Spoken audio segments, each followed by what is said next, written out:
What's up, people? Yeah, come on in.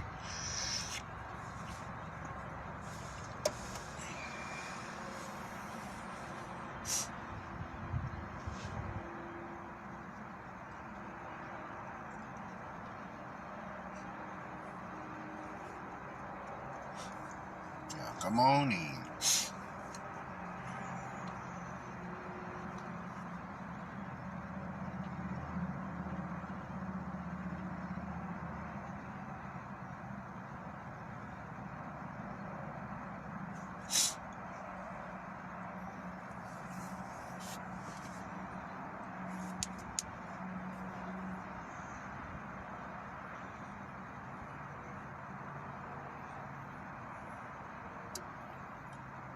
What's up, GG?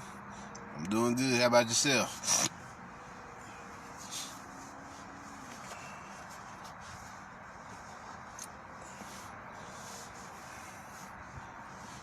What's up, Ty? What's up, Michael?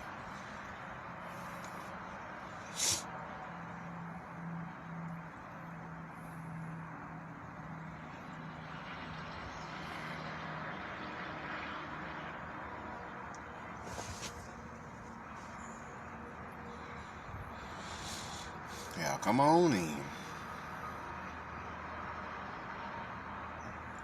What's up, Charles?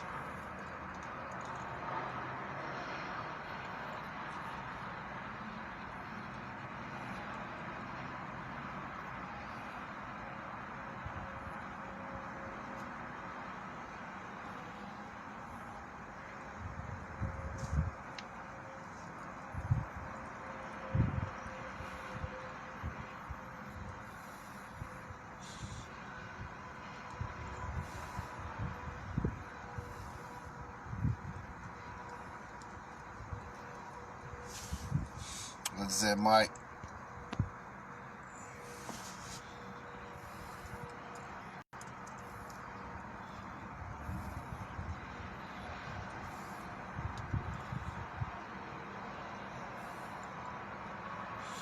Yeah, come on in.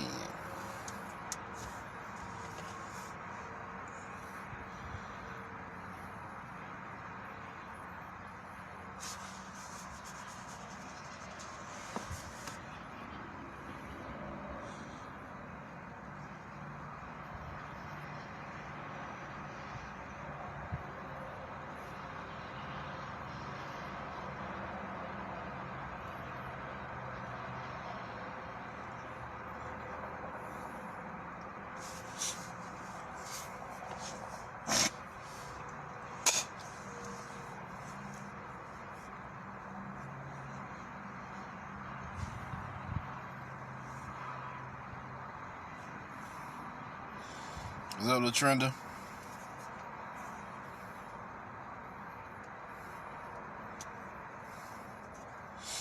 Yeah, come on in.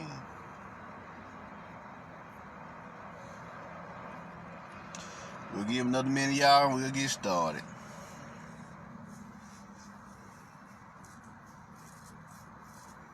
What's up, Sybil Real?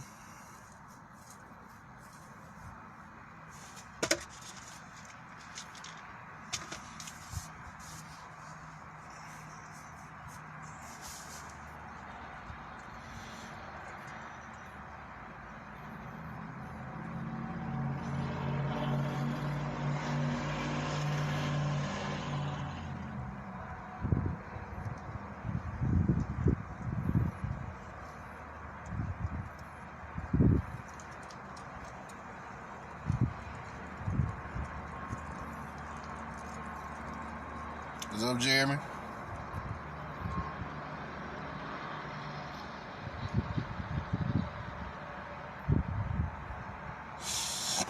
All right.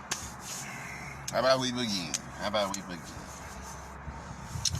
The title of this lecture is called The Annunaki Empire. Right? The Anunnaki Empire. We're going to discuss what it is, how it works, what it's like, and we're going to do some pretty cool things. A lot of people ask me, who are the Anunnaki? What are the Anunnaki? Where the fuck are the Anunnaki? Why they letting this shit happen? down here on the planet, and so on and so forth. You know, so on and so forth. So now, let's begin. Who are the Anunnaki? They are the advanced melanated race of scientists, engineers, mathematicians, architects, technicians, and wizards. You see what I'm saying? And wizards. So now, why are they so powerful? It's because the Anunnaki are vibrating anywhere from a 9th to 11th dimensional frequency as far as vibrations. See what I'm saying? But their vibranium is concerned, right? You see what I'm saying? As far as that's concerned, right? Now, a lot of people ask me, why are they letting this happen? It's because we've been in quarantine. You know what I'm saying? They're not letting anything happen. It's because we've been in quarantine for the past such amount of time, and we've been dealing with these archonic frequencies that's in this material world, this material universe, right? So now the prophecies of this material universe pretty much degenerating and destroying itself and folding upon itself is beginning to happen. You see what I'm saying? So that's what's going on here. This is going on. So they're not letting anything happen. This is a process to destroy these archons and their ELL frequencies, because we're not the only beings in the cosmos they've been fucking with. See what I'm saying? They little archonic republics, and the galactic republic that they showed you in Star Wars is coming to an end. See what I'm saying? You see what I'm saying? Look at it, not just the United Nations of the Earth, but the United Nations of the cosmos, of this universe that they created. The United Nations of the Archons, the UNA. See what I'm saying? The UNA. So, or the United Planets, or the UPA. You know, the United Planetary Archonic Federation or Republic. You see what I'm saying? Most of the time they go by a republic, you know, versus a federation. Cause why a republic? Like I always tell you, they choose a republic over a federation because in a republic they can change the game whatever they feel like it with their legal system or legalese. You see what I'm saying? That's what they do. That's what they do. So now, the Anunnaki are not letting anything happen. This shit was prophesied by our ancestors, and we're just living out the prophecies. That's basically what's happening here. To destroy these spiritual jailers, these dementors. You see what I'm saying? Which we gonna get into later. You know and this has been a quarantine. You living in Azkaban. Look at it like that. Just like in Harry Potter. What's up, Alexis? What's up, Chosen? What's up, Lyndon? You living in Azkaban. You know, or Tartarus, as they call it in Greek mythology, which is a spiritual prison. You know what I'm saying? Spiritual, mental, soulful, and physical prison for us. You know, to keep the gods or the titans locked down. So this is what you got going on, and it's overruled by what? The mentors or archons. You know what I'm saying? These world rulers or these spiritual jailers. So no, they haven't let anything happen or let anything go down. This happened because it needed to happen to destroy these motherfuckers in their wicked ways. That's why we came down here, and that's what we need to do. So let us continue. Let us continue. Now, a lot of people ask me, what is Nibiru? It is a solar red magnetic sun that is part star, part planet, and part organic space station. You know, because technically planets are organic space stations, if you want to look at it like that, but they have to be advanced to their highest heights and terraformed to their highest heights to be called a space station. You see what I'm saying? Right now, Mother Earth is supposed to be a space station, but they fucked her up, so she can't even she couldn't even move for the longest period of time. Now she's moving again because the chosen ones, the original guardians of the galaxies, i.e. us star seeds, have come back, and now she's moving in vibration high enough to where she can travel the cosmos again. So now let us continue here. So who are the Nibirians? They are a celestial planetary star tribe that are the natural inhabitants of Nibiru. You see what I'm saying? Of Nibiru. You see what I'm saying? So they are the natural inhabitants. They are a warrior class group of beings. You see what I'm saying? They are a warrior class. They are warrior class deities / scientists slash engineers, yada, yada, yada, yada, like I just said earlier. Now, why are the Nibirians known as the destroyers? It's because they are tasked with being the guardians of the galaxy. And just like Papa Midnight in the movie Constantine with Keanu Reeves, their job is to maintain balance in the Force. You see what I'm saying? Maintain balance in the Force. So them maintaining balance deals in the God principle of them sometimes being generators, sometimes being operators, and sometimes being destroyers. You see what I'm saying? So is Nibiru going to destroy the planet? Not destroy the planet, but cleanse it.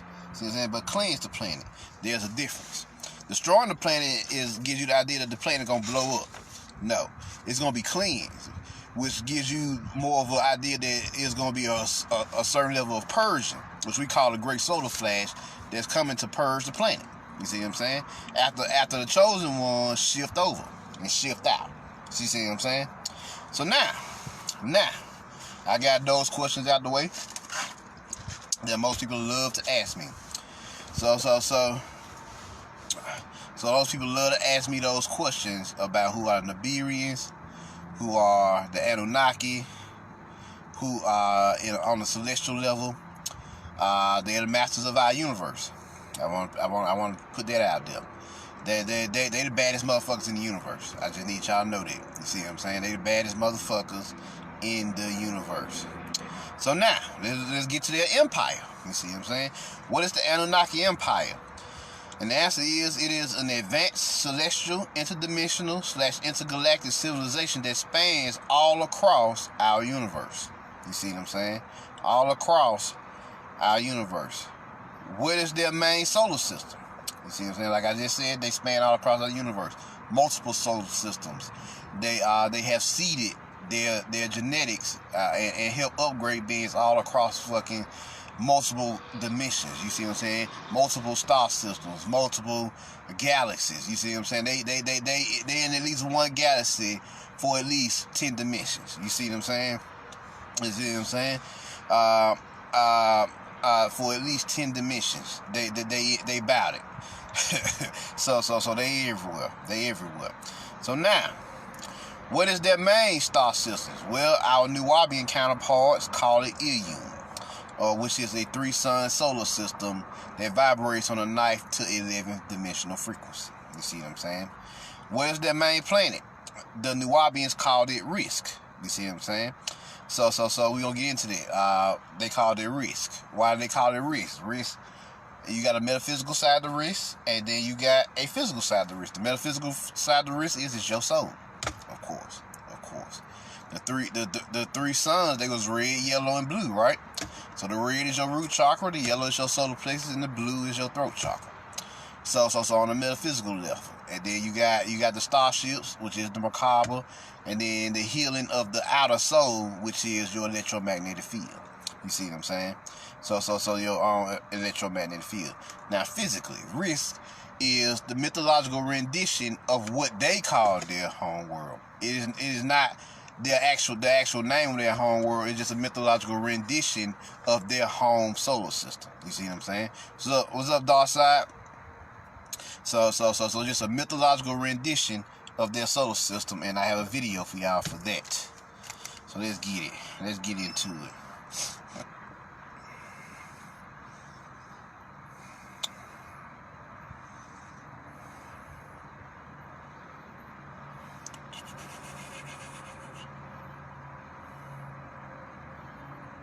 There we go.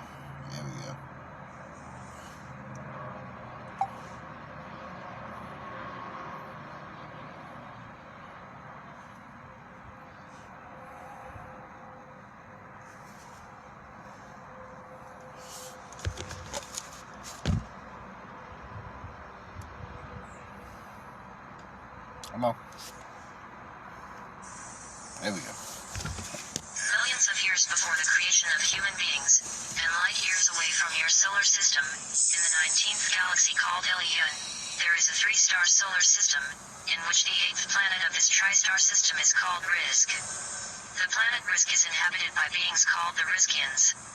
The physical appearance of the Riskians is very similar to that of human beings, except their eyes are somewhat slanted and slightly larger than human beings. They have a dark reddish brown to olive tone skin complexion, silver, white, to black hair color, wavy to kinky hair texture, and they have the ability to communicate telepathically and in tones. The word risk means to provide, much like the planet Earth provides natural resources to Earthlings for survival. Beings from the planet Risk are respectfully called Riskians, meaning providers. The Riskians have a kind yet stern nature. The society of the planet Risk is 100,000 years more advanced than the planet Earth. The Riskians do not die. Notice how they said 100,000 years more advanced than the planet Earth.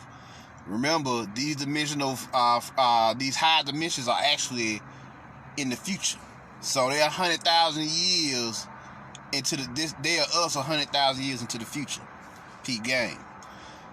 The astral plane, which is the fourth dimension, is 1 year ahead of the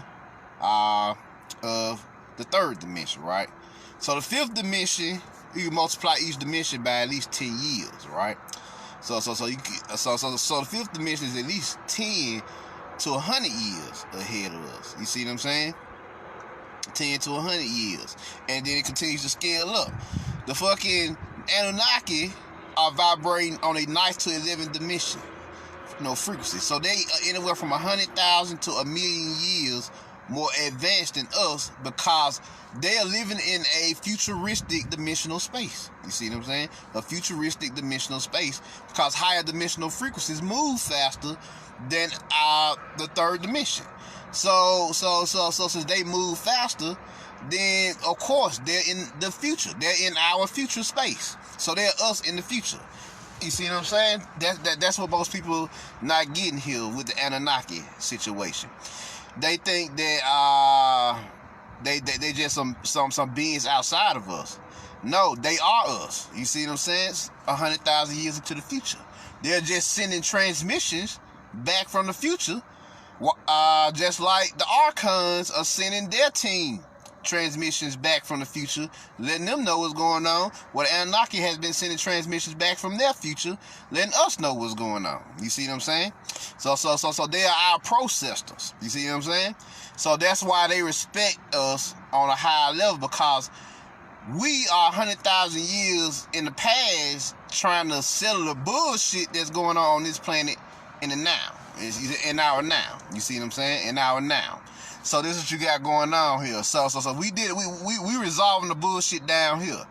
They are the result of us resolving the bullshit down here, as they go on to create this interdimensional, intergalactic, intercosmic empire / society. You see what I'm saying? / civilization.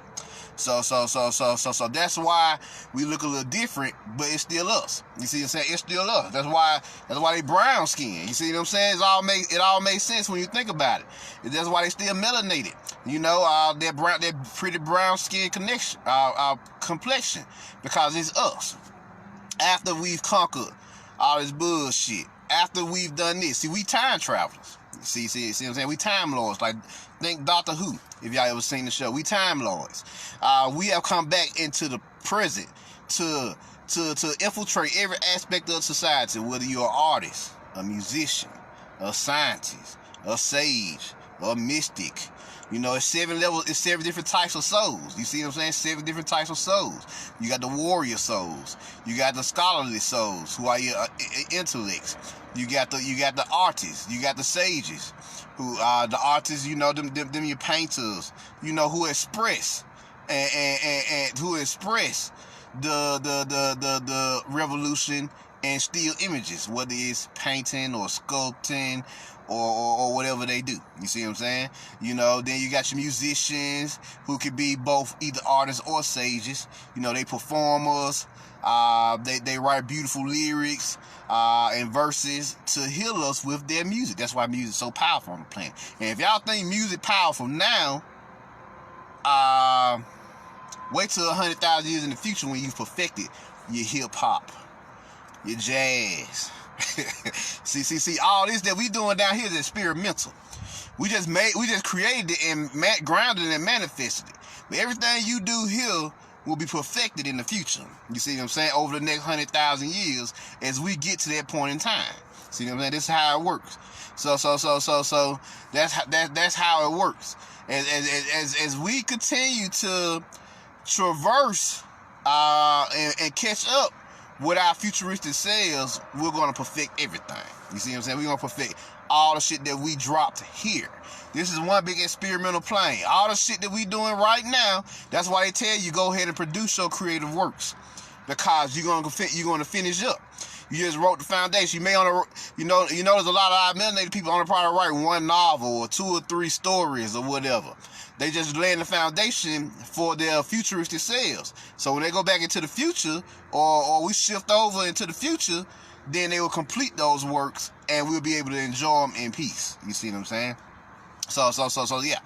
The 7 souls: warrior soul, scholarly soul, artist, sage, priest. Then they got what you like to call servitors, or which are your healers. You see what I'm saying? Humanitarians. Those are the ones that heal the people, heal themselves, heal the environment, and so on and so forth. And then finally, you got the 7th soul, which is the royal soul. Those are the natural born kings and queens. You see what I'm saying? Or they also be in positions of leadership, whether it's the admiral in the military, or the CEO of a business, or the high priest of a religious order, whatever. You see what I'm saying? So those are the 7 souls, and we came back, because my soul's type is scholar. You see what I'm saying? So I came back as a teacher because that's what I'm doing in the future. But I'm laying the groundwork for it now in the present. So when I go into the future, I already have an idea of what to do when I go back to the future. You see what I'm saying? That's why they dropping all these movies. The movies is just visual grimoires from us, letting you know everything we doing. What was one of the most powerful movies that came out in the 80s and 90s? Back to the Future. You see what I'm saying? Motherfuckers from the generation ahead of me watched that shit religiously. I watched it religiously, especially part 2. Part 2 told so much fucking truth it wasn't even funny. That's why part 3 they shut it down. It was a cowboy story, so they went back to the past.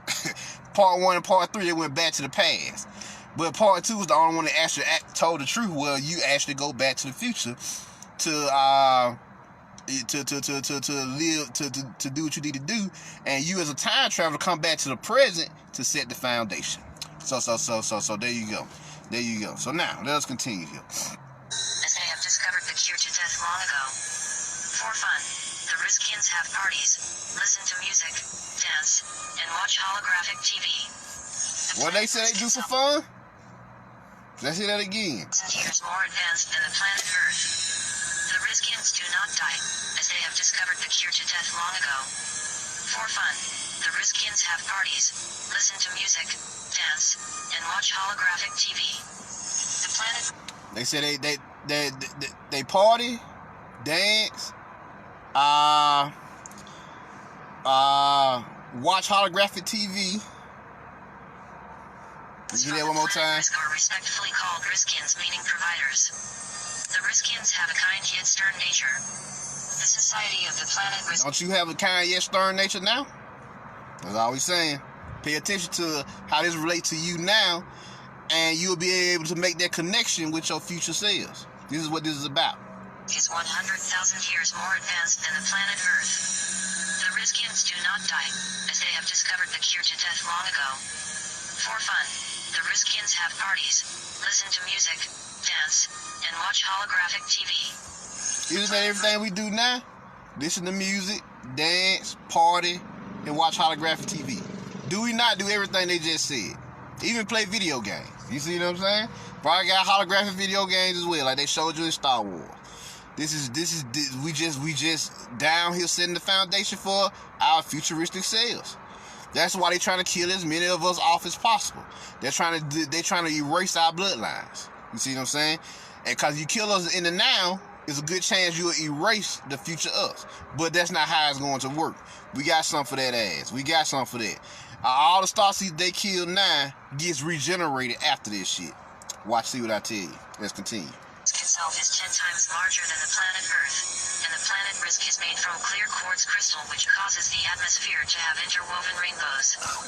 The three suns of the planet Risk are red, yellow, and blue stars which form a tetrahedron of energy around Risk. An equinox for Risk is when all three of its suns move completely around the universe once. Risk has a very abstract orbit which looks... So they said Risk. It sounds like it started when you listen to the description of Risk one more time. We're gonna analyze and break this one now.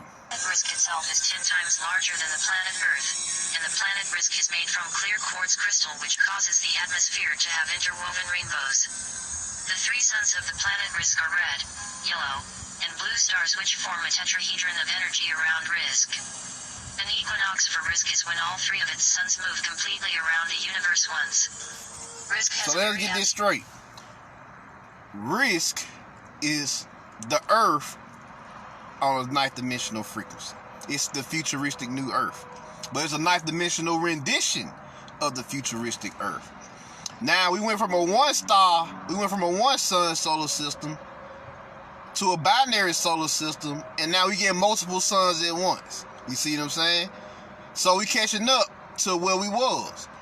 Well, they even showed you this in fucking the Dark Crystal. You had three suns, which is Ratan, the yellow sun, Nibiru, the red sun, and Helios Prime, which is the blue sun. But we pulling so much on many different timelines. Other suns from other timelines is entering our space. So we are actually upgrading our future now. So we gonna be better because of the work we doing now. We gonna be better in the future than we were now. You see what I'm saying? That's why we keep coming back to the past a lot of times. We keep coming back because the more of us awaken in the past or the now and do the work we came here to do, then the better our future becomes. The more advanced it becomes. See what I'm saying? The more bloodlines get shit done. And that's why they trying to erase you now. They trying to kill you off now. Or at least psyoping you into thinking they killing you off. To fuck up your emotional state and emotional body so they can feed off you and drain you. So you can't get these works done. So definitely. So this is what you got going on. Risk is the futuristic Earth on a 9th to 11th dimensional frequency. You see what I'm saying? See, Earth don't get destroyed. That's the part of the story they don't tell you. Earth ascends to high dimensional frequencies as we catch up to our original 9th to 11th dimensional selves. You see what I'm saying? They ain't telling you that we're not stopping at the 5th dimension. We already at 6th dimensional space, kicking out 6th dimensional frequencies. By the time the convergence be here, we may be 8th or 9th or 10th around here. So this is what you got going on here. That's what you got going on. So all these other suns that's coming into the picture, we pulled them from whole other timelines because they fractured the timelines. So there were other suns in other dream spaces that Mother Earth dreamed up, but we pulled them into this time space or this timeline. So now, where there was 1 or 2 suns, or maybe even 3 or 4, it's 9 of the motherfuckers out there now. 9. You see what I'm saying? 9 of the motherfuckers. Plus Earth, which is the 10th sun. So those are the 10 sons of God. It's 10 sons of God right now. See what I'm saying? Or 10 sons of Un. However you like to say it. Whatever your favorite dialogue here. So let us continue here. Tracked orbit which looks much like an atom. The 3 suns also rotate and move. As Risk passes by the 3 suns, it goes through 3 nights and 1 day. There is a certain point that is called the bright day where the light from all 3 suns shine on the planet from all sides. At this point, the red sun star is 45 million miles from Risk, the yellow sun star is 81 million miles from Risk, and the blue sun star is 27 million miles from Risk. There is also a point where all 3 sun stars are at an equal distance from Risk at the same time, and it is at this point where all native Riskians live by the law of 1 meal a day, which means they eat once in 3 years, which is once a year, which is once a day. This perfect. What do they mean? They just eat once a day, basically. For us, down here, that would be like 3 years to us. but it's once a day up there. You see what I'm saying? That's basically what they saying on their frequency. So the hottest and brightest point, also called the full light or unilateral point of the year. At this same point, native Riskians transform from Riskian to Etherian, and from Etherian to Riskian. The Etherians are pure light energy beings, or what you would call spiritual or angelic beings. They do this just one time within their 1 year, which is 3 years because they have 3 suns. The planet Risk also has one moon called Chishki, which is 9 million miles from Risk. The planet Risk has 3 continents called Zarantu, Darnurniya, and Kusmusta. The name of the continent Kusmusta means chosen black land. The name of the continent Darnurniya means What's up, King? What's up, Leela? and the name of the continent Zarantu means visitor's abode. On one fateful day, this planet Risk was visited by beings from a dying star, and this visitation would lead to a chain of events which would impact the entire universe. The visiting alien refugees to the planet Risk were welcomed into the great empire of the Riskians with open arms. It was decided by the governors of Risk that the distressed alien refugees to their world could share one of the 3 continents on the planet Risk. The visiting alien refugees were only allowed to live on the continent called Zarantu. In time, these visiting alien refugees to the planet Risk decided that they wished to rule the whole planet, and even the whole galaxy. The leader of the visiting alien refugees was a being who... Now, don't that fucking sound familiar? A group of alien refugees came to their planet asking for assistance. They let them in, and then after a while, they had the desire to conquer their world. Huh? What? We just living out the mirror version of it in the now. So these beings, now they gonna tell you that they kicked them off the 9th dimensional Earth. They whooped their ass on the 9th dimensional frequency, right? So these beings who escaped that frequency, or these archons who escaped that frequency, they asses travel back to the past, which is us, the Anunnaki in the past, 100,000 years in the past, and they came and did the same thing to us, and they disrupted our timeline. How about that? How about that? That's what these fucking archons did. These orcs, these motherfucking, these white drakes, these insectarians. They were a rogue group of beings who were traveling from cosmos to cosmos, fucking shit up. See what I'm saying? Under the guidance of Yaldabaoth. They call him Tarnash or Tarnush in their story, but we know him as Yaldabaoth down here, the fucking demiurge. You see what I'm saying? The rebel child of Sophia. You see what I'm saying? The rebel child of Sophia, who turned on his mother because he feels like it was her fault that he failed when it was his fault that he failed because of the fuckery that he did. You see what I'm saying? Of the fuckery that he did. So they went back into the timeline, and they came to our planet and started fucking shit up. You see what I'm saying? Start fucking shit up. This is basically what's going on here. That's why the Gnostics tell us that we didn't fall from shit. The universe was already defective. It was already corrupted. The programming was already scarred and distorted due to these archons, these blind guys, these spiritual jailers, these dementors, and these goddamn celestial vampires creating this false matrix or this false reality or this quarantine material universe. You see what I'm saying? We've been cut off from the rest of the pleroma. You see what I'm saying? The primordial worlds and all the other universes and aeons and or spheres of consciousness, realms of dimensional consciousness that's been created. You see what I'm saying? So that's why they said we didn't fall from fucking nothing. It was defective from the jump. So this is what you got going on here. This what you got going on here. This happening, y'all. So now let's continue here. Ruled a variety of star systems such as Draco, Aldebaran, Betelgeuse, Pleiades, Andromeda, and others, and now wished to also rule the planet Risk and the entire 19th galaxy Ilion. The visiting alien refugees destroyed the shield which was protecting Risk, which enabled more malevolent beings to come to the planet, making the planet temporarily uninhabitable until risk could be restored. Huh? The great city of... Don't that sound familiar? Don't that story sound fucking familiar? Ain't that what happened?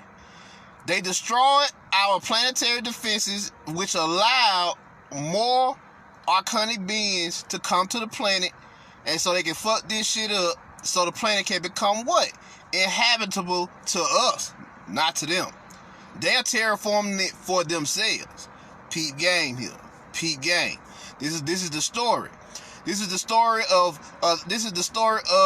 a future, a present, and a past of a people whose timeline has been hijacked by these archonic beings due to them traveling back to the past and fucking with our timelines and quarantining us now and causing us to fall from our power before we got to the point of the Riskians in the future, which is 100,000 years. They say 100,000 to a million years into the future, according to the mythos. It could be a million years in reality. You see that 10 million years in reality. See what I'm saying? So before we got to the point where they couldn't whoop our asses, they came back into the past and attacked us and disrupted our timelines, because they tried to stop us from becoming those Titan-like etherical beings. You see what I'm saying? Homo cosmicus, Homo primus. See what I'm saying? Those Titan-like etherical beings. They were giant in stature, Afronauts. You see what I'm saying? This is what all the mythos is talking about here. This is what it's talking about. This is not just happening in the present. It happened in the future first. Then they traveled to the past, and we were affected by it in the present. You see what I'm saying? Due to them altering the timelines. So this is what's happening here. This is what's happening. So let's continue here. Risk called Sikine, which sat on the banks of the Gundan River. The scientists of Risk came together to construct a planet-sized starship which would take the native Riskians to temporary homes throughout the galaxy until the malevolent force could be driven out of Risk, and the planet Risk could be restored to peace. Many Riskians departed to other galaxies and star constellations.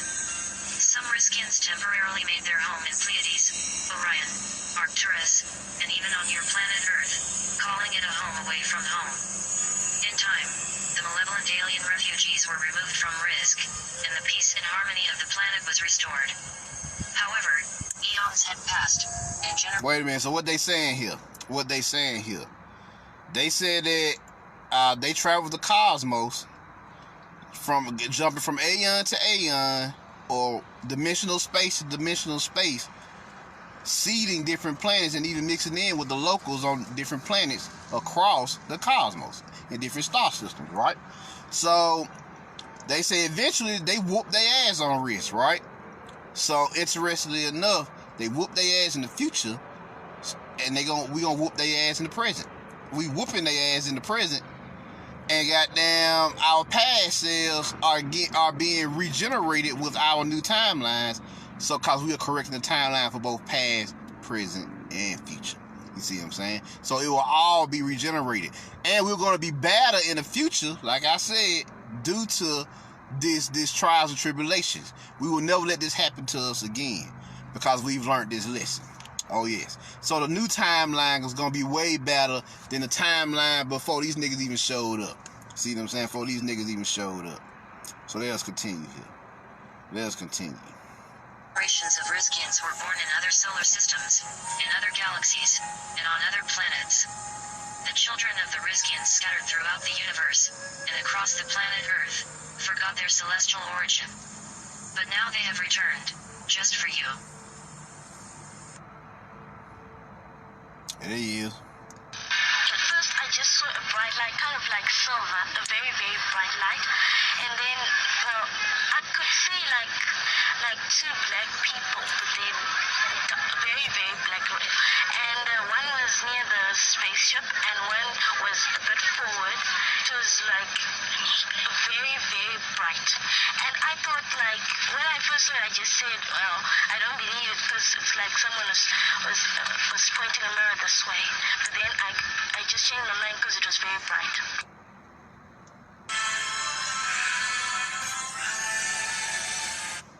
So there y'all go. There y'all go.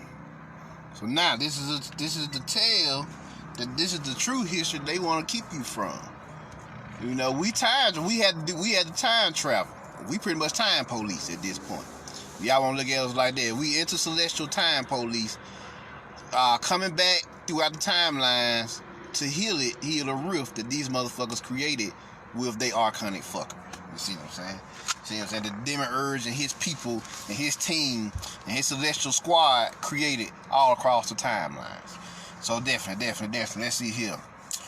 So now, what is New Wabu teaching us with this mythos? I just said it. It's telling us a mythological rendition, idea of what the Annunaki Empire is like, both in the future, right now, and in the past. You see what I'm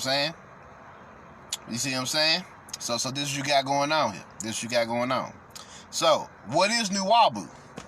You know, a lot of people say it's the science of sciences, and it's the science in sciences, right? Well, truth be told, what they told me last night when I was talking to them is it's the science of melanated gnosis, which is esoteric and even exoteric melanated wisdom. You see what I'm saying? So it's the science of us. So it's the science of us. So this is what you got going on here. So what are their objectives? Their objective has been what it's always been: ascension of their race and species into high dimensional beings, which is by extension us. You see what I'm saying? It's us in the future. So we're trying to get to 13, 15, 20 dimensional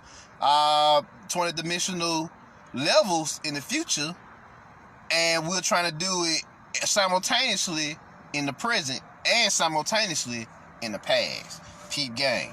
Cause by the time we get out of this, the past that they wrote for us ain't gonna be the past that is. Guaranteed. Watch, see what I tell you. This slave past that they got for us, we gonna be erased all that shit. And we're going to be to replace it with a whole new order. Like Jax did in the Mortal Kombat game. Remember how he went into the fucking timeline and he altered that shit and he erased the timeline, the timelines of slavery? We going to do that too. We doing that now. Matter of fact, we've already done it. Y'all just going to see the full effects once we come out of quarantine. You see what I'm saying? Once we come out of quarantine. So definitely. I got a little song here that I know y'all would like. So here we go. For a little break. This one called Wu Wabu.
She had to learn.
So there you go. So now, it's another video I'm going to show you with a sister actually breaking down what this new Wabu thing is. She said, what is the purpose of new Wabu? What are we doing with this? Why did this melanated science hit the planet so hard? Which started in the 60s and then began to grow all well up into the present day, actually. They still getting in now. So let's see what she got to say.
Also true. Right?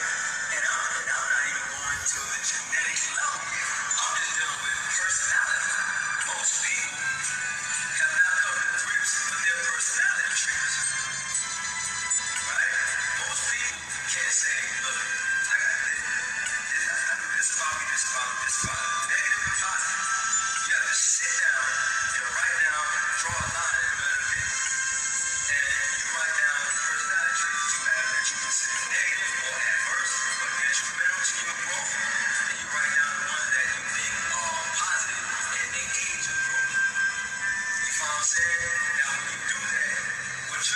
you're pointing out certain ancestors in your bloodline.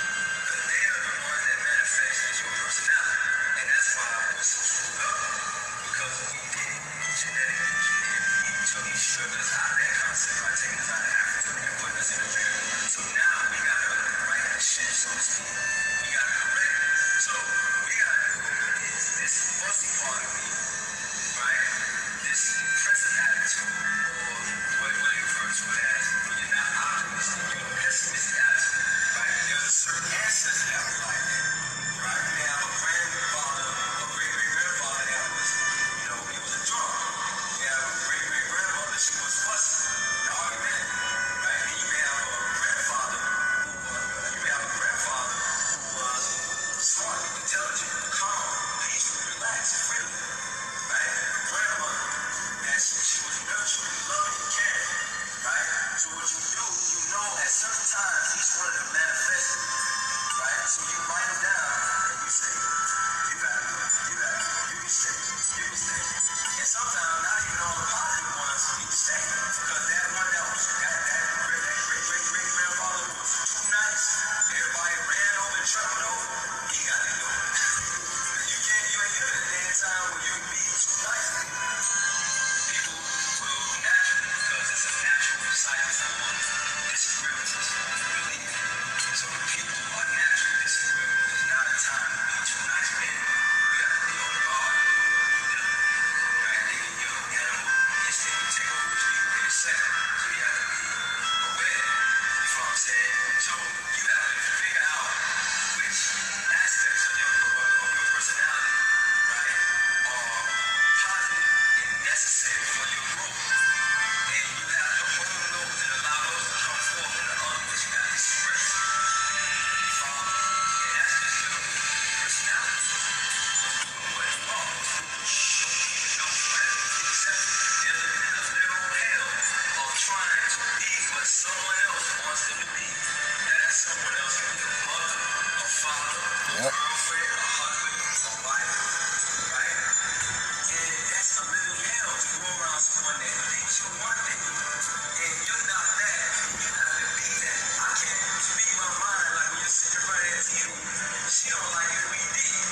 So you're like, you about to pop. You see someone on TV, you know what I'm saying? And she gonna ridicule you. Or he's gonna ridicule you, and you sitting in front of TV because he want to be a numbnut. So they call you a numbnut, and you sit up there and your mind is seeing something totally different. Or you see the world from a totally different viewpoint. This person constantly suppressing that. You get frustrated, you want to pop. You need to get away from before you pop. You know what I'm saying? And they stop you. They stop your growth. That's the real you trying to come forth. And once you release the chains, all the real you, then you can start to experience true peace. Because now you are who you are. The ancient Tamarind doctrine, the concept came out, I am who I am. Right? I'm not anything that you can define, that you can make and create. I am who I am. This is how I am. This is how I do things. You have to either accept it or you can go. This is how I am. You follow? And then you start the true growth process of turning yourself inside out. But as long as you're suppressing it inside of you, the real you, right? To try to be like someone else, you're going to be in a living hell. That's a prison.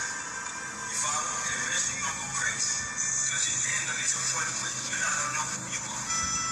Yeah, you're going to literally, what they say, the mask that the actor wears eventually what?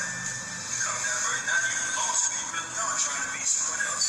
You follow? You have to stop that ASAP. Right? You find out the parts of you that are necessary for your growth, the parts of you that are detrimental, you check it. And do whatever you gotta do, and whoever's around you that's trying to suppress what you have to do for your growth, eliminate them out of your presence. Immediately.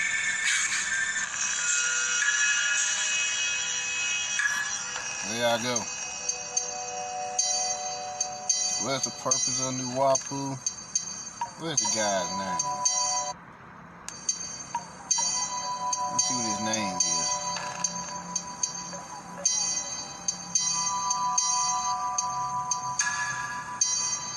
What's the purpose of it? Yeah.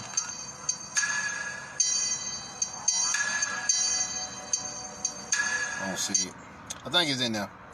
Yeah. I'm gonna have to just release this one. So, yeah. Now, on to the next question. On to the next big question. Are the Anunnaki gods? You know, that's a big one too. Or are they deities or whatever? You know, what's up with that? The answer is yes. Why are they gods though? You know, everybody said that they God, but they don't tell you why they God. They are gods because they have souls, or what they call a rook. And they can use their soul energy to generate, operate, and destroy like we can. Because we them in the past. we have mastered our soul force in the future to a way higher degree than we have now in their timeline. See what I'm saying? You see what I'm saying? So they can do with their soul power, what we are learning to do now, to the highest degrees possible in their timeline for whatever dimensional frequency they're vibrating on at that time. So yeah. So now, what is the Anunnaki message to Earth, to us Earthlings, which is us now?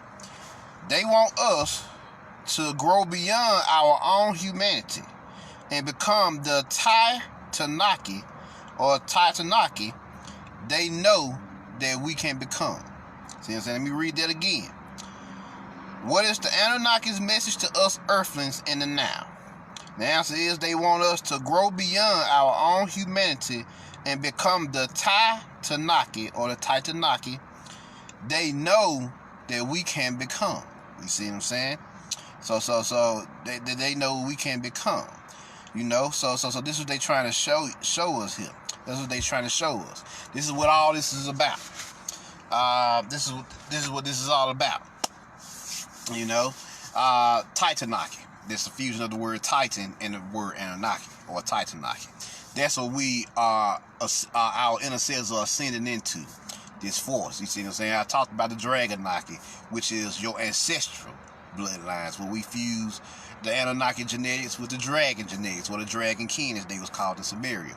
Now we're in a new evolution where we are coming back online with this Titan and dragon DNA. With this with this Anunnaki and dragon DNA, Dragonaki, and we are ascending into our true light bodies or true light cells, or what they calling us right now, the Titanakis. That's what we're coming into right now. That's what we're coming into. So that's what's going on. What's up, L. Judge? What's up, Miss Pat? What's up, Cheryl? That's what's happening here. That's what's happening. So let us continue here. Let us continue. Let's see what I got next for y'all. Egyptian starship video. This is what they know we can become. This is what we can become. Because we've already done it. We're just doing it again. We're just doing it again.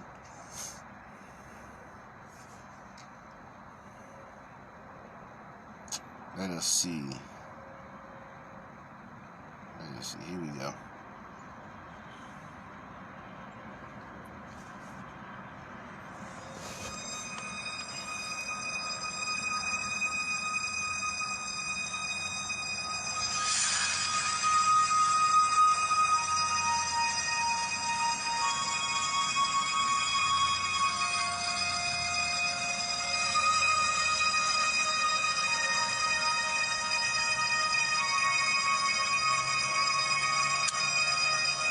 Space. The final frontier.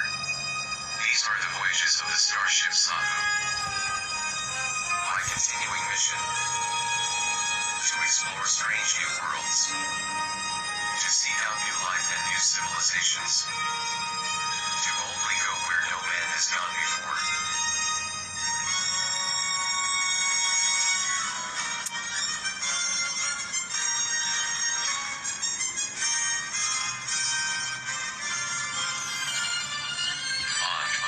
Sending. Captain's log. Stardate 9639.248. Supplemental. Riding on a boat, sailing through the stars. The ancient Egyptians were the first to conceive of traveling through the stars on ships.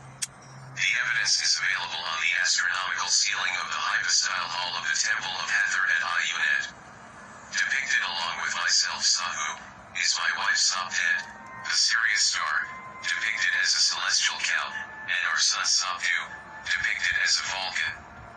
The connection between sailing on the waters of the Nile on ships and sailing through the stars on ships was an outgrowth of the fact that the ancient Egyptians viewed the astronomical Milky Way as the celestial Nile. Additionally, nautical sailors used the stars to navigate their ships, and on long voyages at sea at night, they would imagine that sailing on their boat was like sailing through the stars. So spaceships, or ancient astronauts, are in fact explicitly attested to on the walls in ancient Egypt. The word extraterrestrial is an adjective used to describe anything outside of the planet Earth. There is nothing in the definition of the word extraterrestrial by itself that has anything to do with sentience, intelligence, consciousness, or life. To suggest that the word extraterrestrial by itself has something to do with intelligence or life is simply just a colloquialism which stems from a basic misunderstanding of the meaning of the word extraterrestrial. The phrase extraterrestrial life refers to life outside of the planet Earth. The phrase extraterrestrial intelligence refers to intelligence or sentience outside of the planet Earth, and the phrase intelligent extraterrestrial life refers to an intelligent life form outside of the planet Earth. The sun, moon, and stars are all extraterrestrials by definition. The sun, moon, and stars are all explicitly discussed in the corpus of ancient Egyptian literature. And, since the ancient Egyptians chose to anthropomorphize the sun, moon, and stars, then the ancient Egyptians were literally proponents of the concept of intelligent extraterrestrial life in the form of their many anthropomorphisms of the celestial, or extraterrestrial, sun, moon, and stars. Other stellar ancient Egyptian astronomical texts which discuss extraterrestrials, spaceships, and ancient astronauts are the Book of Nut and the Book of the Heavenly Cow. Extraterrestrials are mentioned quite frequently throughout various African cultures. The Ashanti tribe of Ghana claim that the golden stool, which is the throne of the Ashanti chief, was sent down from heaven by extraterrestrials. The Dogon people of Mali say that the progenitors of humanity were extraterrestrials called the Nomo from the Sirius star.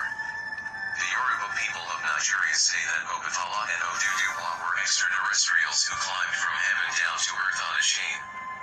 The Maasai people of Tanzania and Kenya say that their ancestors were extraterrestrials who came down from heaven to earth.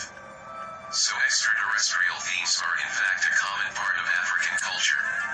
It was the European Catholic Church who had a problem with extraterrestrial concepts because the Pope feared that extraterrestrials were something he could not control.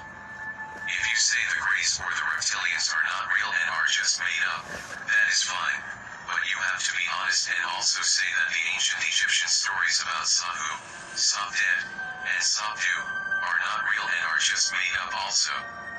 If you say that Sahu, Sopdet, Sopdu, and the many other stellar ancient Egyptian stories and anthropomorphisms are merely metaphors and symbolisms for the sun, moon, and stars, then you have to be fair and say that the Greys and reptilians and their associated stories are just metaphors and symbolisms for the Zeta Reticuli and Draco star constellations respectively. Don't be a hypocrite. The ancient Egyptians believed your soul had an extraterrestrial origin, that is to say it came from the heavens, and the ancient Egyptians believed your soul could return to the stars after you died. The ancient Egyptians believed in astrology as is evident from the zodiac sealing at the Hathor temple at Dendera. Astrology says that a person's personality is determined by the extraterrestrial star constellation in the sky at the time of the person's birth. So if people with extraterrestrial souls and personalities from the stars built the pyramids, then the ancient Egyptians actually believed that extraterrestrials built the pyramids.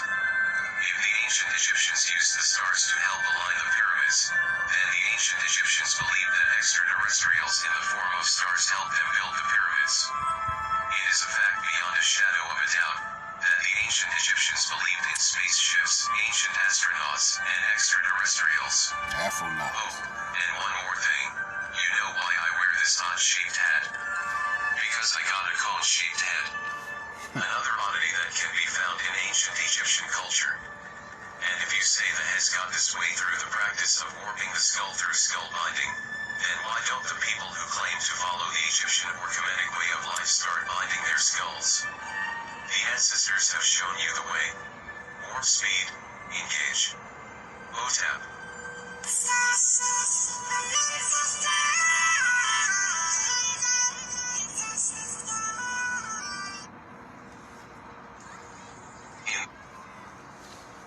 So there you go. There you go. Just to show you some of your celestial origin, which you're going back to. So now, which leads us to us. You see what I'm saying? Now we back to us in the now. Who are us earthlings in their empire?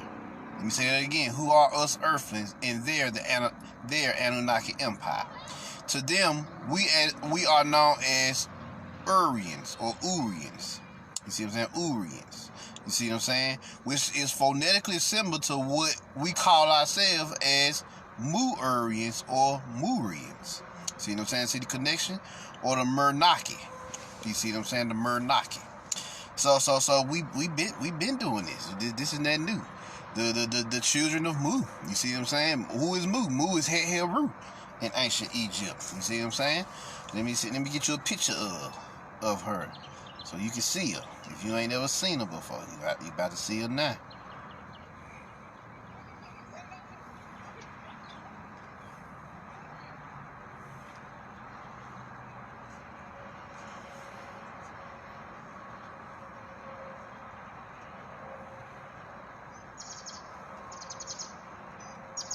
Let me see.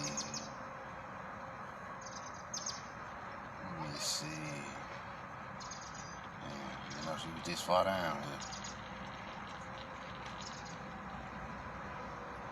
Oh, there she go. There she go. Fine, actually. Mu-Ur. Mother-Ur. You see what I'm saying? Mu also means mother. Also means nurturer. Or also means mama. You see what I'm saying? Mama-Ur. You see what I'm saying? What is if Mu is mother, then is another way of saying us. You see what I'm saying? Mother us. You see what I'm saying? The mother of us. You see what I'm saying? See what I'm saying? So this is what you got going on here. Urians. You see what I'm saying? And Mother Earth also has another name that's known as Ki. You see what I'm saying? Ki. What is keys? What does keys do? They open doors. Ki is also what? Known as the life force over there in China. You see what I'm saying? The spiritual force of the planet. So there you go. So now, let's continue here. Let's continue here. So there you go. So that's why this is so powerful to us. That's why it's so powerful to us. Because this is us. You see what I'm saying? That's how they look at us in their empire. This is just one timeline that's being healed. There are a few other timelines on a few other worlds that was corrupted by these archons as well. You ain't the only ones that they touched. You see what I'm saying? That who they fucked up. Because there are multiple tribes or star tribes of Anunnaki. You see what I'm saying? Or star houses of Anunnaki, planetary beings all across the cosmos for multiple dimensions. And these archons touched their worlds and fucked them up too. You see what I'm saying? Fuck them up too. And so their timelines are being resolved by their star seeds on their planets. See what I'm saying? Their planes of existence. What are planets? Planets are planes of existence or frequencies of consciousness. See what I'm saying? Vibrations of consciousness. And our world is way more solid than most. So it's hard to believe that this world is just pure consciousness. Well, if you think about it, what makes the wind blow? It's the intelligence known as wind blowing. You see what I'm saying? It's the elemental force known as wind blowing. What makes the earth hard? Well, it's the intelligence known as earth, or the elemental force known as earth. What makes fire burn or explode or ignite? Well, it's the intelligence known as fire that makes those things happen. And what makes water flow? It's the intelligence known as water that makes it flow. Everything has an intelligence. Everything flows from the core essence of Mother Earth's soul or consciousness, the planetary consciousness herself. You see what I'm saying? And all things on the planet work in harmony with each other. That's why they try to keep you away from nature. That's why they try to keep you away from being attuned with the planet, or what they call the Song of Thra in the Dark Crystal. You see what I'm saying? They try to keep you from the Song of Earth or the song of terror, or the song of earth. You see what I'm saying? Trying to keep you away from that, because once you tune into the song, you become in tune to the planet, and you receive information from her. Now you know where to go, what to do, how to do it. You see what I'm saying? You see what I'm saying? Because your intuition is in tune with her intuition. And y'all transfer messages between each other. She receiving what you're experiencing in the physical, and doing whatever she need to do with it, and you're receiving whatever she needs you to see, so that she can gather this intel to help herself grow. So it's a harmonic relationship. They call it symbiosis in science. You know, the harmonic relationship between two entities. So our cells work the exact same way. So this is what we got going on here. So I got another video for y'all. Let's see here. This one called Unkey Masonry.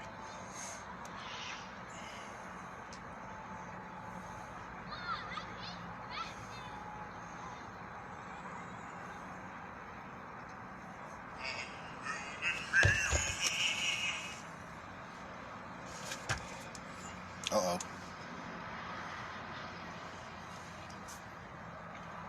There we go. Let's try this again.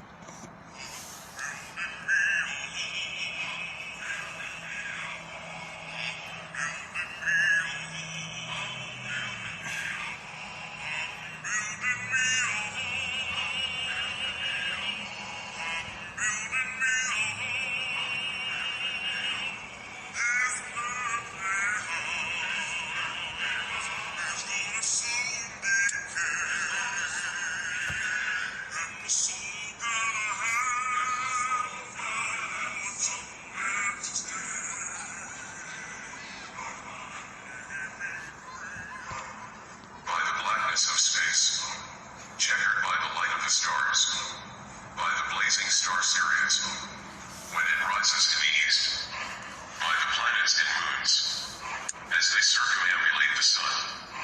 Where were you when I laid the foundations of the earth? When I marked off its dimensions, and stretched a measuring cord across it? When I set its footings, and laid its cornerstone? For it is I who knows the way to the abode of light, and I know where darkness resides. Notice there's always two different timelines of the creation of Earth. It's our original timeline, and then it's the perverted timeline of the archons. You see what I'm saying? What's up, Lava? What's up, Tanya? It's the perverted timeline of the archons. Always peak game. Our timelines, it always feels soulful. It always feels hip. It always feels jazzy, funkish. You see what I'm saying? Rhythm. It got a rhythm to it. Day timelines, it feels distorted. It feels cold and isolated. It feels like it's missing something. Y'all know what I'm talking about. So let's continue here. I can bind the chains of Pleiades and loosen Orion's belt. I bring forth the constellations in their seasons and guide Arcturus the Bear with its cones. I know the orbital mechanics of the stars and can establish the same order on the earth. For I am Lord and King, Master of Earth. I am known as Ea, he whose holy temple mount rises from the cosmic waters of the Absolute. I am called Nibiru, he who fashions things. I am the chief builder, craftsman, and scientist of the Anunnaki. When I arrived on Earth from Nibiru, I mated with women from South Africa to bring forth modern human beings. I civilized mankind and introduced the art of brick-making, plumbing, metallurgy, and constructing ziggurats and temples with celestial orientations.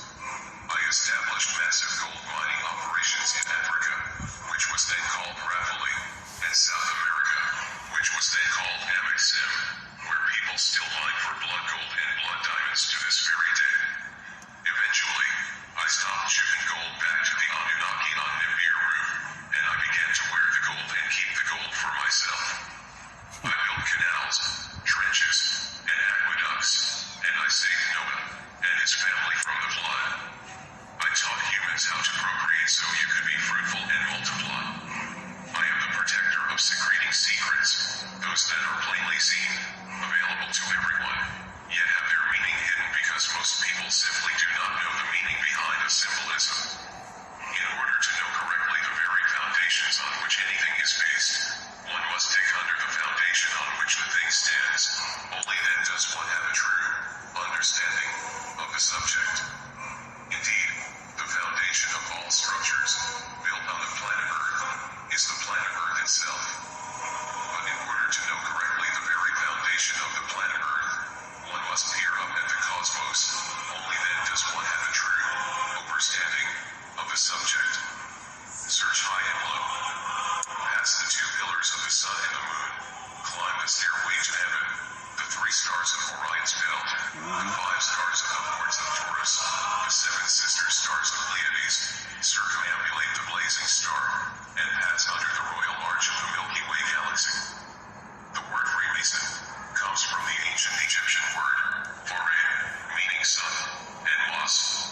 child, as you are children of the sun, children of starlight, extraterrestrials. There y'all go. Millions of years before the creation. There you go. Star Child. Oh, you can find them on Big Head Scientist YouTube channel. That's basically, I use this information a lot, you know, just to help y'all out here. So, now you see we were the original Masons. You know, to some, to measure. That's what he said Mason mean. To some, to measure. To calculate. See what I'm saying? So we can build. You know, the building is about measuring. It's about calculating. It's about distance and growing and creating foundations so that you can have something to build on. So there you go. So now there are other races of Anunnaki that connect with us. Are there any other races of Anunnaki that connect with us? My bad, read it wrong. Yes. Some of these ETs are the Nomos. You know, these are just code names for them. They'll give you their real names when you see them again after quarantine. You know, they're the aquatic humanoids, ETs. You got the Hathorians, humanoid cow ETs, Bosticians, humanoid cat ETs, Procyon, melanated humanoids, Asarians, olive green, black-eyed Anunnaki. You see what I'm saying? Atlanteans, melanated beings, multi-world empire. Yes, Atlantis is a multi-world empire, by the way. You see what I'm saying? This is not the only world with the connection to Atlantis. See what I'm saying? The Amunians, the blue Anunnaki, like they showed, like Mystique and X-Men. The Kalians, melanated group of beings, advanced warrior tribe. You see what I'm saying? They're a melanated group of very powerful. That's why Kali is the god of destruction, cause it's after these beings who are very powerful warriors, just like the aliens and predators. You know, in movie theaters. You see what I'm saying? Those predators and the aliens, they kind of like the assassins and mercenaries. You know, the celestial assassins and mercenaries. They come fuck you up. You fuck around with them. You see what I'm saying? Then you got the Titanaki, which are purple Anunnaki. You see what I'm saying? And so on and so forth. We can go on all day. Now I'm gonna talk about the Nomos, since they are a big part of our mythology down here. You see what I'm saying? You see what I'm saying? Let's get into the Nomos. A lot of people ask me about who are these motherfucking Nomos, Marlon? Who are these? So let's talk about the Nomos and Sirius and Uruga. Let's talk from the book Uruga. Uruga is actually a book. You know, so let's get into that. Here go the story in a more in a video form of where the Nomos come from, who they are, and what they're about. In the beginning, the supreme god Amma, he who rests upon nothing, the intelligent consciousness behind all of creation, and the awareness within all beings, created the... Cheryl, will you find out which one you are? Yes. You'll know which tribe you're connected to once you get up out of quarantine. In the beginning, the supreme god Amma, he who rests upon nothing, the intelligent consciousness behind all of creation, and the awareness within all beings, created the universe within a tiny grain called Po. This grain was placed like a black hole in the center of the universe. This original germ of life is symbolized by the smallest cultivated seed, commonly known as Fanyo, and also called by the Dogon people of Mali, West Africa by the name Kizi, meaning a little thing. Amma spoke 7 words into this seed, and then quickened by an internal vibration, this seed burst forth moving along a spiral helix path, emerging to reach the uttermost confines of the universe. When the Pope burst forth, 8 new seeds were created.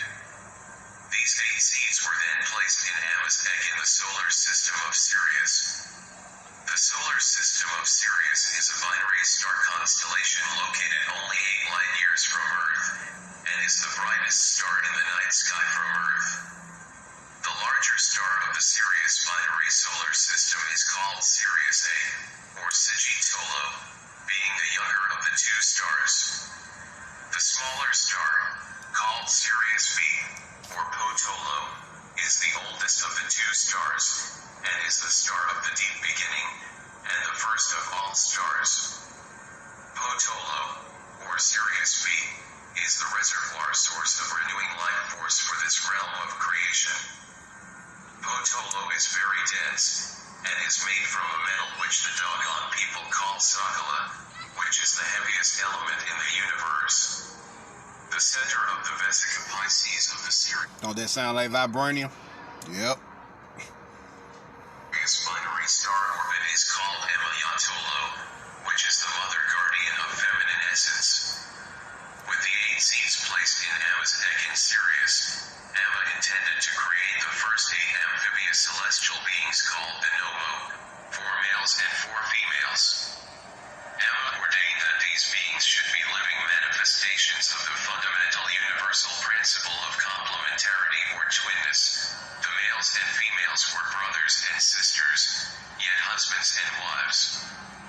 This principle manifests itself as the wholeness which is... You know, a lot of motherfuckers think that the brother, sister wives and all that is incest. No, that's not what they're saying. You know how some lovers you meet who we call soulmates or twin flame also feel like your brother, your sister, your twin. That's what a twin is, right? A brother, a sister. It also feels like a friend / lover. You see what I'm saying? That's how deep the soul connection is. You see what I'm saying? That's why we said soul family.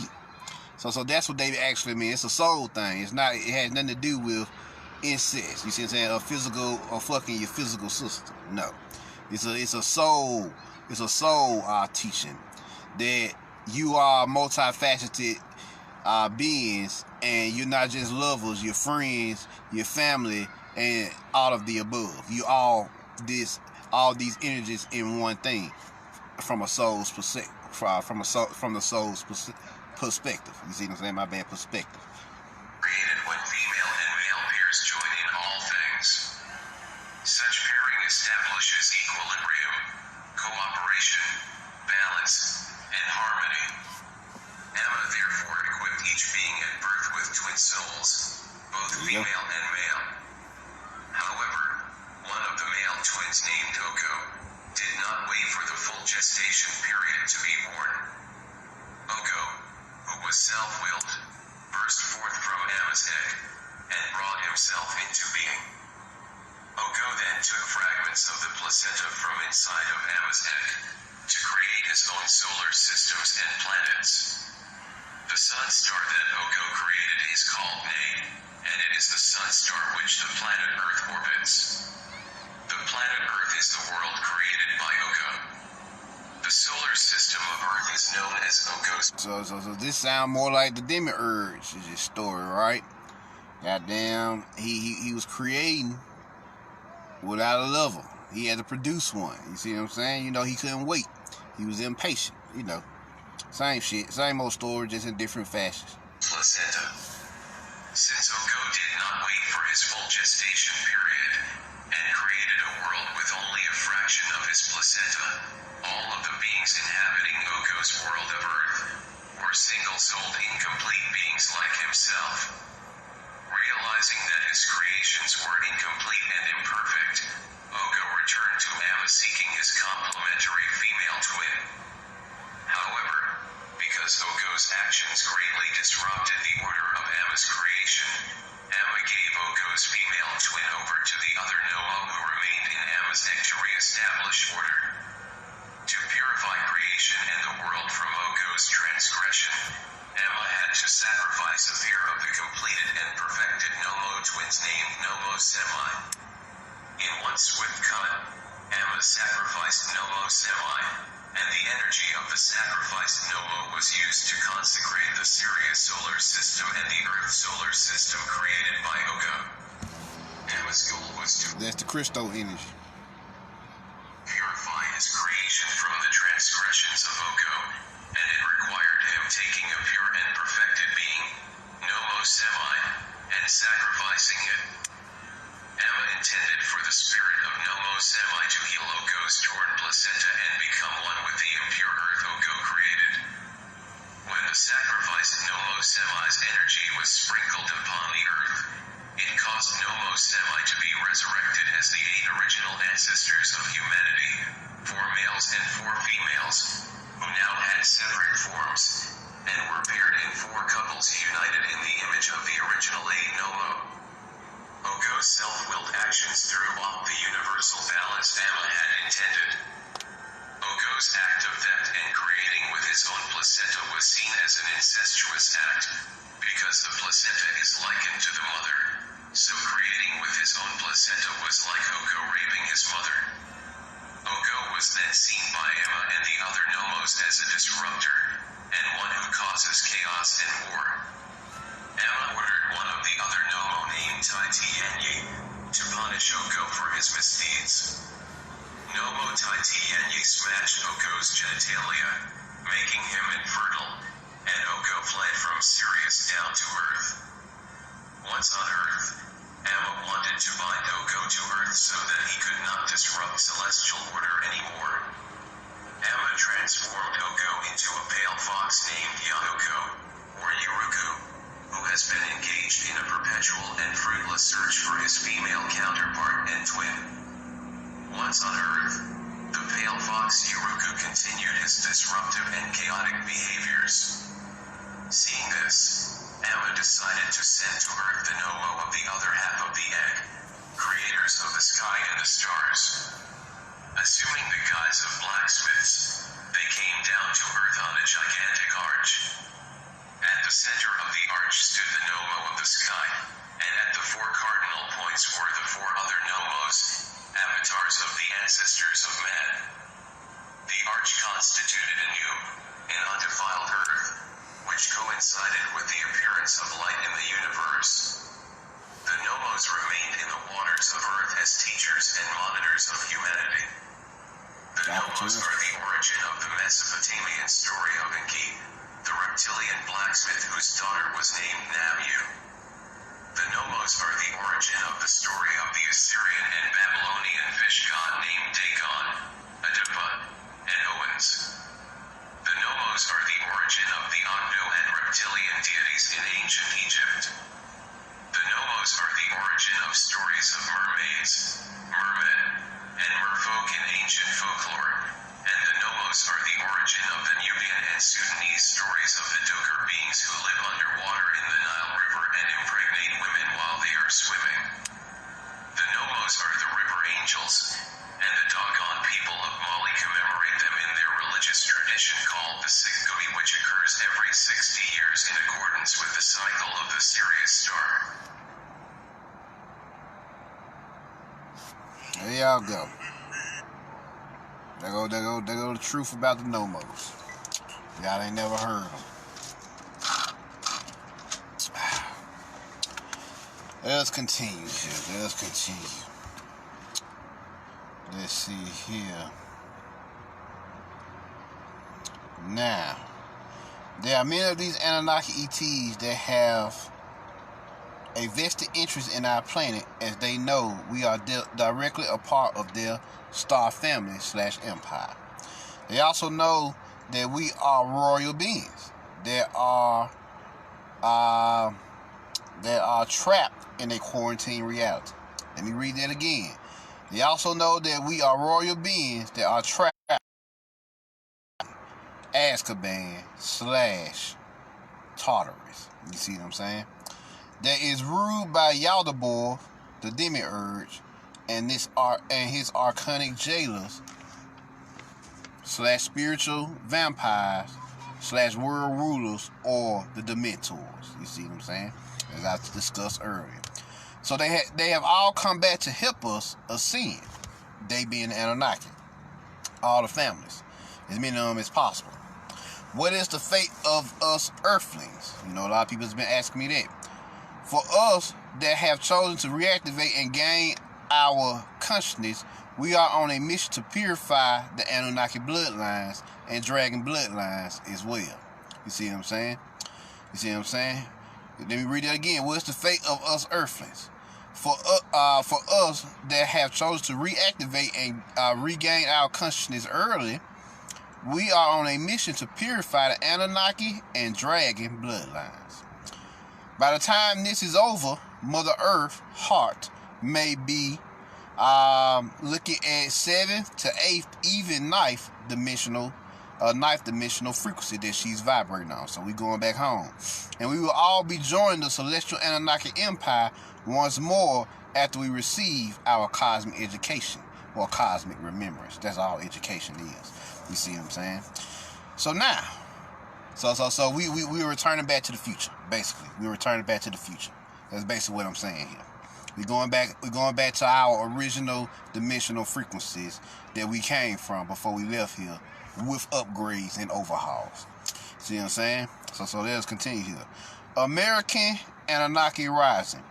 Although the whole planet is ascending, the Anunnaki are watching the so-called indigenous black Americans the most right now, because even though we are in the belly of the beast, we have continued to faithfully fulfill prophecies over the last 120 years.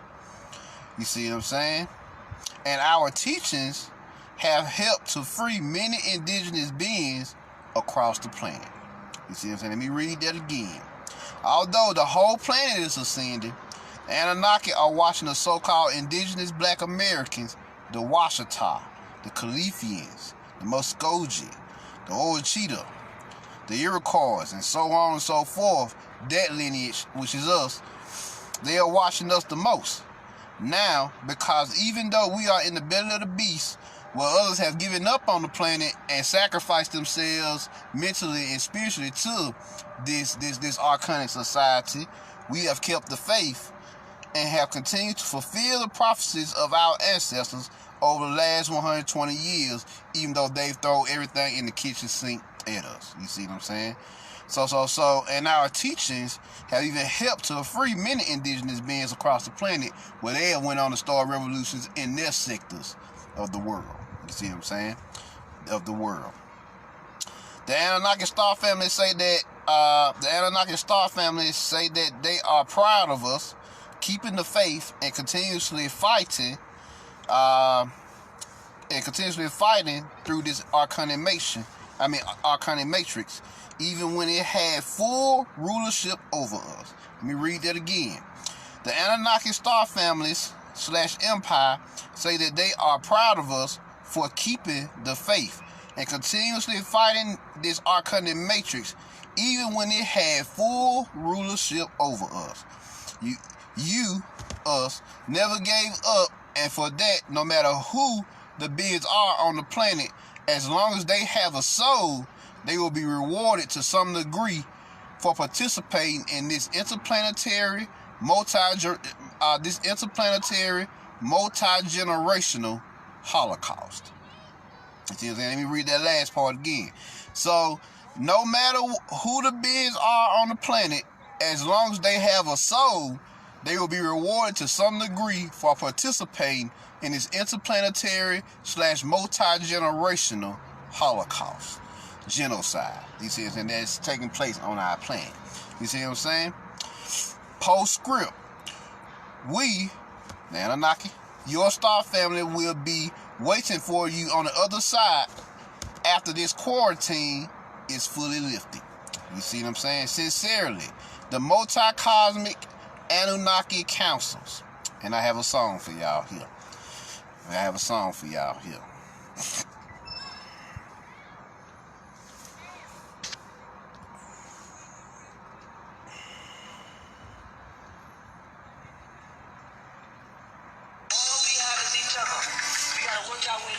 This song called Cara Melanin.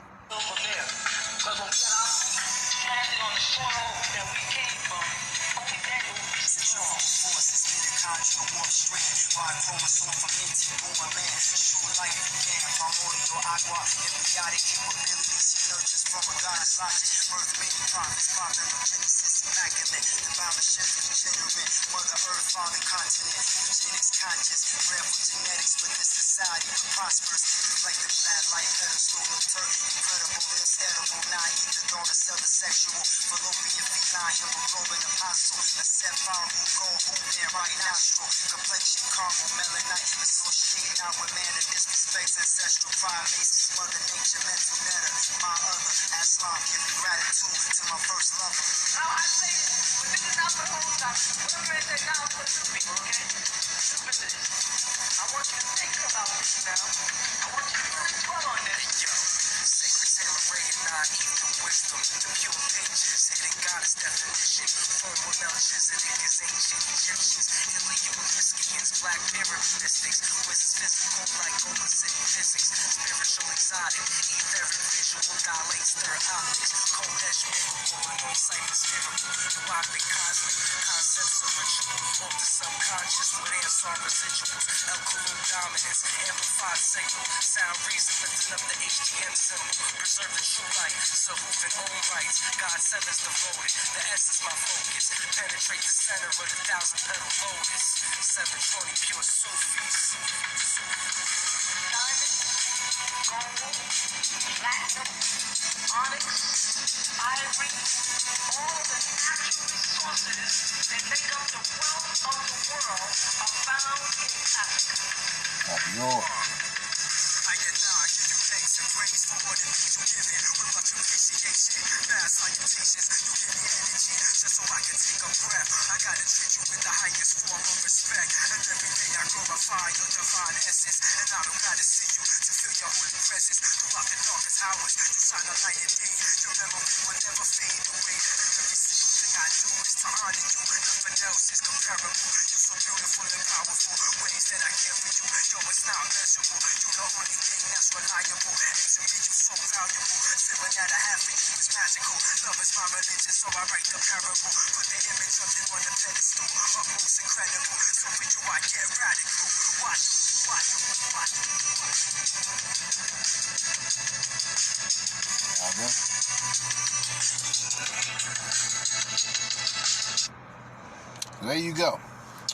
There you go.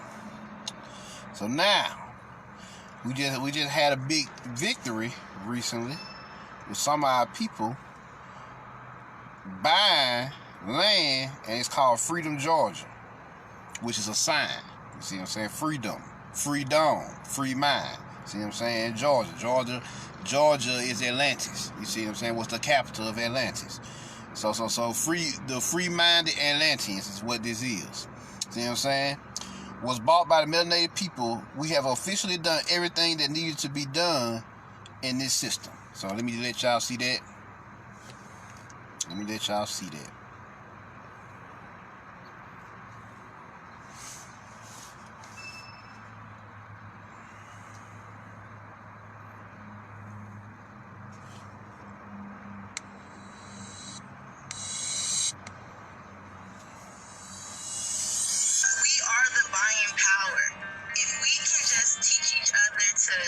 Circulate our dollars within the community, we will solve our own problems. We are literally the answer to our own problems, but we have to change our thinking and come together.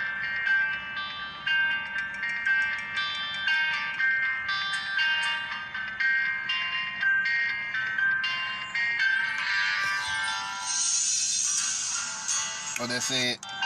19 black families purchased 96 acres of land in Georgia to develop a safe space for black people.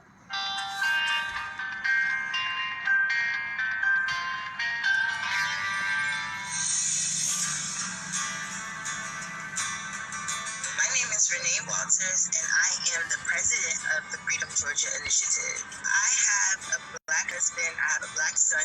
Every time we leave out for work or just to go to the store or anything, I would have a sense of anxiety just from watching everything that we've been going through lately with the pandemic and watching our black men being murdered on national television in front of everybody. It kind of just all shook us by storm. It's now time for us to get our friends and family together and build for ourselves. That's the only way we'll be safe. That's the only way that this will work. We have to start bringing each other together.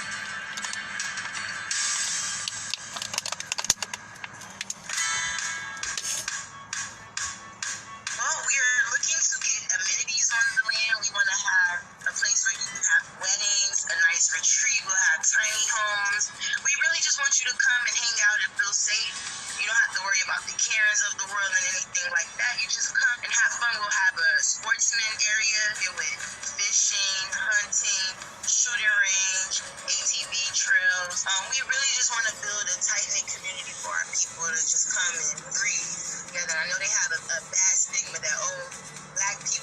come together. But just like how Black Wall Street, their dollar circulated around 11 times before it left the community.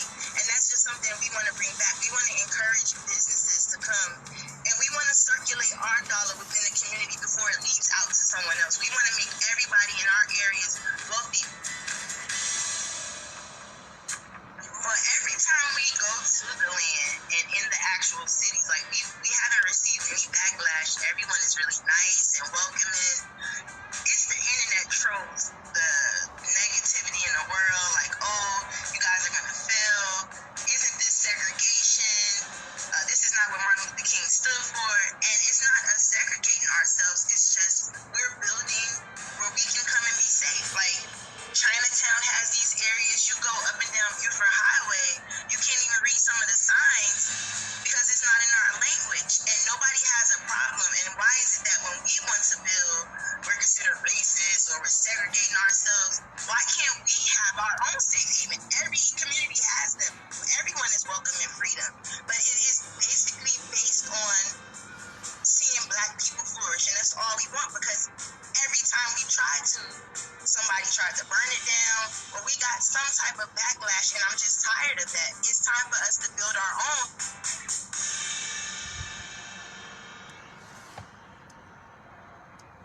There you go. A little snippet there. You can go check it out online. Just type in Freedom, Georgia. Freedom, Georgia. And hear the whole story. I just want to give y'all a snippet there to show y'all that we've done everything now. They said we couldn't produce a city within their matrix. And during this time period where we was all locked down, considered fucked up, considered degenerated, gangsters and thugs and all the brainwashing, and yet another group of beings, another group of melanated starseeds in Georgia got together to buy their own fucking city. So we pretty much did everything now. That was the last pretty much sign we needed. That was the last stigma that needed to be erased in their system. Now the concept of Black excellence or melanated excellence is now complete. We've completed all the programs now. You see what I'm saying? That exist for this time cycle. So now we're ready to move on into the future. That's what's going to happen for December 21st, 2012. You see what I'm saying? So now, a lot of people ask me what these intercosmic melanated societies are like. I think I told y'all this. They are hip and fun, like Eddie Murphy's Adventures of Pluto Nash. Oh, go watch Adventures of Pluto Nash on Amazon Prime. I definitely got to say that out loud. Make sure I get that on tape. Go watch it, because the hipness that was going on in the club and how everybody was having a good time. Usually in these sci-fi movies, they usually fucking sad and everybody getting fucked up, and it's never, you never really seeing the joy in these sci-fi movies like that. But I'm here to tell you, melanated sci-fi, or Afrofuturism as we call it, is nothing like that. Go check out the Eddie Murphy's Adventures of Pluto Nash. You can rent it for like $3 on Amazon Prime, and check that shit out. You will not be doing yourself a disservice, and you're gonna be like, damn, this shit is actually pretty good. And when you see the melanated homies dancing in the club with their own like sci-fi version of hip hop or smart hop, as I'm calling it right now, you're gonna be like, damn. That's what you got to look forward to. You see what I'm saying? That's what you got to look forward to in the future. So don't let these motherfuckers tell you otherwise. So definitely. So now, as an end note, we will soon become those astronauts of old and alchemical gods of renown once more. So there you go. And I have an ending song by Killer Priest, Winged People. And we'll wrap it up from there.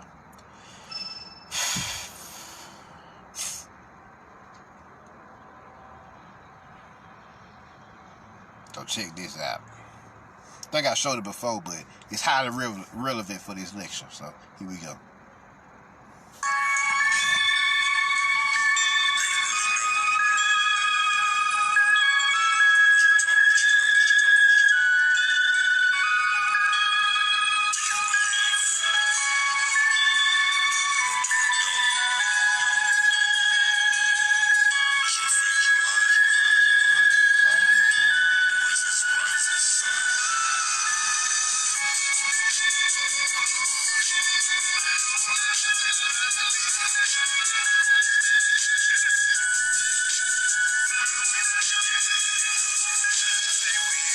Adam, descendants of Adam, took on mortal fashion, built themselves statues in the image of themselves to worship themselves, built towers to themselves to remind them when they fell. They came from a station in space, an angelical race, giant in stature, helmet and cape that they wore.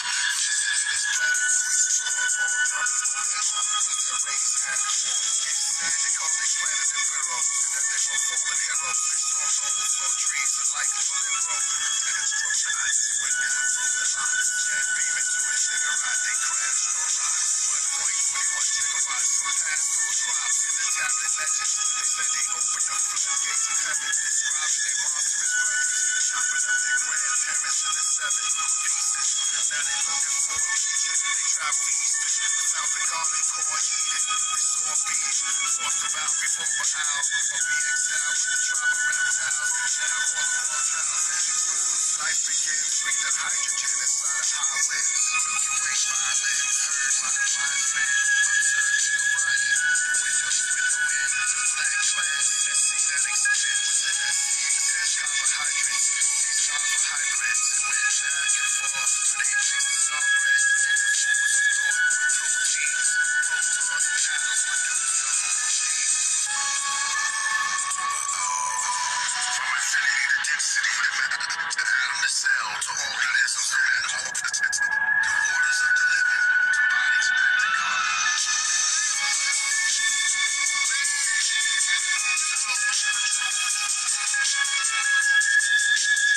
Oh, that thing never work its way to go, right? The ascension. To orders of the living, to bodies back to God.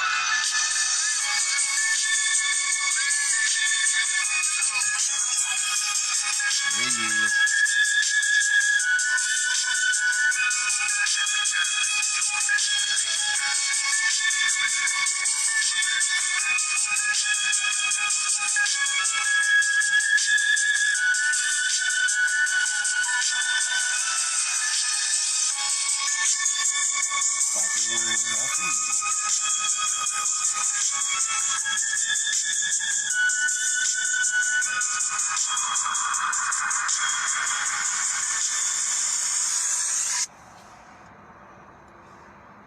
There y'all go. There y'all go. Y'all seen them ascend? Y'all seen y'all futuristic societies in the video? Real dope video, Kill the Priest Wing people. Go check it out. He asked a real powerful question. Is your faith blinding or is it as bright as the sun? So I leave that answer up to you. You see what I'm saying? I leave that answer up to you. I leave that to you to figure it out. You see what I'm saying? 'Cause I know my faith is bright as the sun. You see what I'm saying? Enlightened. Consciousness. You see what I'm saying? Intelligence. So there y'all go. There y'all go. There you go, bring back to godly meaning again. So, but I'm gonna get out of here. Shit, I ain't got number 9% battery life left. So, just in time, we finished up. You know, we finished up. So there y'all go. There y'all go. So I'm gonna get up out of here, y'all. I'm Marvin Jones. Y'all share this with your friends. Let them know what it is. You know, let them know what's going on. Let them know that they are part of an intercelestial, intercosmic, intergalactic, interdimensional empire. Anunnaki Empire, to be precise. And we are those Anunnaki, the Murians, or what they call the Urians or the Urians of the third dimensional sector, who are living in now, going back to the future, returning back to the timeline that we was originally on as the true celestial Anunnaki. So there y'all go. There y'all go. So, you know, share this with your friends. Let them know what it is. You can also check out my YouTube channel. You can check out my other occult lectures at my YouTube channel, The Melanated Order. And also, if you want to donate, you can cash out me at mcjnetwork. And I'm out. Peace.